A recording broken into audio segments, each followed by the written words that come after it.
السلام علیکم ورحمۃ اللہ وبرکاتہ نحمدہ ونصلی علی رسولہ الکریم اعوذ باللہ من الشیطان الرجیم بسم اللہ الرحمن الرحیم۔ نورانی قاعدہ کا سبق الحمدللہ ہمارا چل رہا ہے۔ کل ہم نے تختی نمبر 23 شروع کیا تھا۔ تختی نمبر 23 ہے اقلاب، یہ ہم نے کل شروع کیا تھا، تو آج ہم آگے اس کو کنٹینیو آگے کریں گے۔ سب سے پہلے اپنا نورانی قاعدہ سبھی بچے کھول کے رکھے۔ دیکھو میں نے آپ کو پہلے ہی کہا جب بھی میری ویڈیوز دیکھو تو سب سے پہلے نورانی قاعدہ کھول کے رکھو تاکہ سمجھ میں آ جائے، ادروائز سمجھ نہیں آتا ہے۔ سب سے پہلے نورانی قاعدہ کھول کے رکھیے۔ تو آپ سب بچوں نے نورانی قاعدہ کھول کے رکھ دیا ہوگا، کھول کے رکھا ہوگا، تو آج ہم اس کو کنٹینیو کریں گے آگے۔ کل ہم نے اس کو سٹارٹ کیا تھا اقلاب، تختی نمبر 23، اس کی ہم نے پہلی 2 لائنیں پڑھ چکے ہیں۔ چلے ہم آگے پڑھیں گے۔ تھوڑا سا میں ریوائز کے لیے تھوڑا بتاؤں۔ دیکھیں میں نے کہا تھا اقلاب تنوین اور نون ساکن کا تیسرا قاعدہ ہے۔ اس سے پہلے کہ ہم نے 2 قاعدے پڑھ چکے ہیں، تختی نمبر 9 اظہار، تختی نمبر 10 اخفا، چونکہ تنوین اور نون ساکن کے 4 قاعدے ہیں، اظہار، اخفا، اقلاب، ادغام۔ تو اظہار اخفا ہم پڑھ چکے ہیں۔ اب تیسرا قاعدہ تنوین اور نون ساکن کا اقلاب۔ اقلاب کے معنی آتے ہیں بدلنا، کنورٹ کرنا۔ تو اقلاب کا چونکہ ایک ہی حرف ہے با، تو تنوین یا نون ساکن کے بعد جب با آئے تو اقلاب ہوگا، یعنی تنوین اور نون ساکن کی آواز کو میم ساکن سے بدل کر غنہ کے ساتھ پڑھیے، اسے اقلاب کہتے ہیں۔ جیسے مم بخیلا من بین الصلب، یہ اقلاب کی ایگزامپل ہے۔ چلیے آج اس کو کمپلیٹ کریں گے، آگے کریں گے۔ کمپلیٹ تو آج نہیں ہوگا، آرام سے اس کو ہم پڑھیں گے 2 لائنیں کر کے۔ بسم اللہ الرحمن الرحیم۔ من بعد، میم زیر میم، با عین زور با، من با دال زیر دی، من بعدی کرے اجرا۔ نون ساکن کے بعد با ہے اس لیے اقلاب ہوگا، یعنی نون ساکن کی آواز کو میم ساکن سے بدل کر غنہ کے ساتھ پڑھیے، اسے اقلاب کہتے ہیں۔ ٹھیک، دیکھیں نون ساکن کے اوپر جو ہے نا چھوٹا میم، اگر یہ چھوٹا میم نہیں بھی لکھا ہوگا پھر بھی ہمیں پتہ چلنا چاہیے کہ یہاں چھوٹا میم ہی پڑھا جائے، یعنی یہاں میم کی آواز ہی نکلے گی، نون ساکن پڑھا نہیں جائے گا، بیکاز نون ساکن جب با آیا۔ ٹھیک، تو اگر چھوٹا میم نہیں بھی ہوگا کہیں لکھ کر تو آپ کو پتہ لگنا چاہیے ہاں پھر بھی اقلاب ہوگا۔ اب یہ چھوٹا میم اس لیے لکھتے ہیں تاکہ بہت ساروں کو پتہ نہیں ہوتا اقلاب، چونکہ پڑھا نہیں ہوتا ہے تو اس لیے آسانی کے لیے چھوٹا میم لکھتے ہیں تاکہ یہ چھوٹا میم پڑھا جائے۔ ٹھیک، اب جن کو اقلاب پتہ نہیں ہوگا یا جن کو سمجھ نہیں آتا ان کو میں آسان لفظوں کے لیے رکھتا ہوں، ان کو آسان لفظوں میں اس طرح میں سمجھاتا ہوں کہ جب بھی کسی حرف کے اوپر جب بھی کسی حرف کے اوپر کوئی چھوٹا سا حرف ہوتا ہے وہی چھوٹا حرف پڑھا جاتا ہے۔ ٹھیک، چلیے آگے۔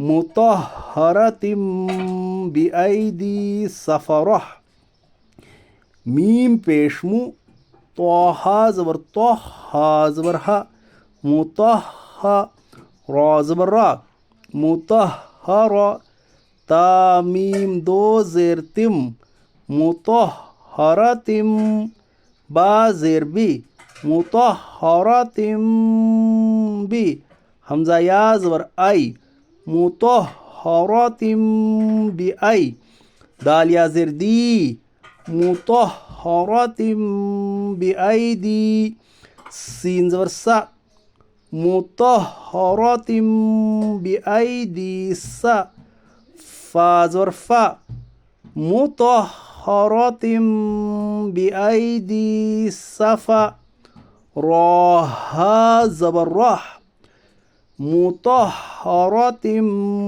بی ایدی صفرہ کرے اجرا۔ دیکھیں میم کے وہ پیش ہے، پیش کو جلدی پڑھے، تھوڑا بھی نہ کھینچے، معروف پڑھیے، مجہول آواز سے بچیے، پیش کے بعد آگے کو جاتی اور ہونٹ گول ہوتی ہے۔ یہ میں نے اس لیے بتایا تاکہ ریوائز ہو جائے، نہیں تو مجھے بتانے کی ضرورت نہیں تھی بیکاز آپ نے پڑھ چکا ہے۔ تو اب تو پر دیکھو زبر ہے لیکن تو ہا کے ساتھ مل کے گر گیا، تو ہا کے ساتھ کیوں مل کے گر گیا؟ کیونکہ ہا کے اوپر تشدید ہے، تو سیدھا آئے گا ہا کے اوپر تشدید ہے، تشدید والے حرف کو 2 بار پڑھیے، ایک بار پیچھے والے حرف کے ساتھ ملا کر، دوسری بار خود اسے۔ را متحرک کے اوپر زبر ہے اس لیے را متحرک پر پڑھی جائے گی. یہ نہیں بولنا ہے قاعدے والوں کی طرح را کے اوپر زبر ہے زبر کو جلدی پڑھے نا، بیکاز یہاں قاعدہ ہوگا را متحرک کے اوپر زبر اس لیے را متحرک پر پڑھی جائے گی. تا کے نیچے دو زیر کی تنوین ہے، دو زیر کی تنوین کے بعد با آیا اس لیے اقلاب ہوگا، یعنی دو زیر کی تنوین کو میم ساکن سے بدل کر غنہ کے ساتھ پڑھیے. یا ساکن سے پہلے زبر ہے اس لیے یا لین ہوگا، یا لین کو نرم آواز کے ساتھ جلدی پڑھیے. یا ساکن سے پہلے زیر ہے اس لیے یا مدہ ہوگا، یا مدہ کو ایک الف کے برابر کھینچ کر پڑھیے.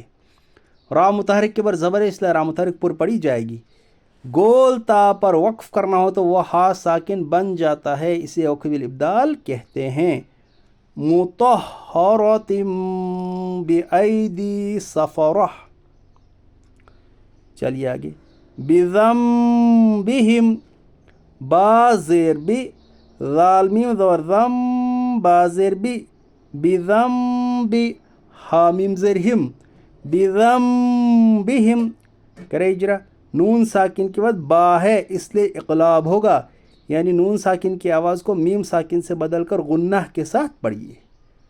بذنبہم خبیر بما تعملون.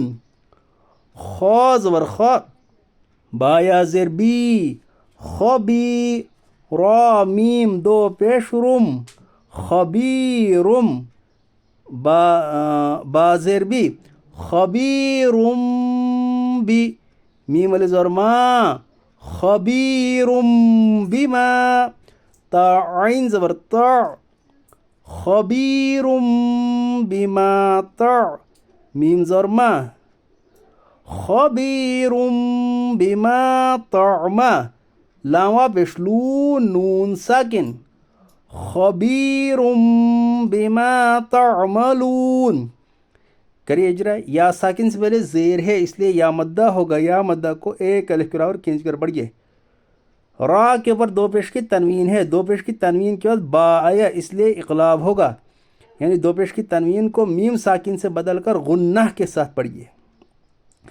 الف سے پہلے زبر ہے اس لیے الف مدہ ہوگا، الف مدہ کو ایک الف کے برابر کھینچ کر پڑھیے. دیکھیے یہاں واو ساکن سے پہلے پیش یہاں واو مدہ تو ہوگا، لیکن یہاں سیدھا بولنا ہے حرف مد کے بعد، بیکاز حرف مد چونکہ واو مدہ ہے تو حرف مد کے بعد سکون وقف کی وجہ سے آیا. ٹھیک، چونکہ آگے ہے نا آیا تو حرف مد کے بعد سکون وقف کی وجہ سے آیا، اس لیے مد عارض وقفی ہوگا. مد عارض وقفی میں طول، توسط، قصر تینوں جائز ہے، لیکن طول بہتر ہے. طول کی مقدار 5 الف، توسط کی مقدار 3 یا 2 الف، اور قصر کی مقدار 1 الف. ٹھیک، ایک تو ہوگا مد کا بھی، دوسرا وقف ہوگا وقف بالاسکان. کیوں؟ کیونکہ نون کے اوپر زبر ہے، زبر والے حرف پر وقف کرنا ہو تو آخری حرف پر جزم دے کر سانس توڑیے، اسے وقف بالاسکان کہتے ہیں. خبیر بما تعملون. چلے روانی پڑھے ایک بار. من بعد مطہرۃ بأیدی سفرہ بذنبہم خبیر بما تعملون. آج یہاں تک، تو انشاءاللہ کل ہم اس کو کمپلیٹ کر لیں گے. ٹھیک، اللہ تعالی ہمیں قرآن پاک پڑھنے کی، سمجھنے کی، اس پر عمل کرنے کی توفیق عطا فرمائے، اور صحیح تجوید کے ساتھ قرآن پاک پڑھنے کی توفیق عطا فرمائے. اللہ تعالی یہ جذبہ، یہ شوق ہم سب کو نصیب فرمائے. السلام علیکم.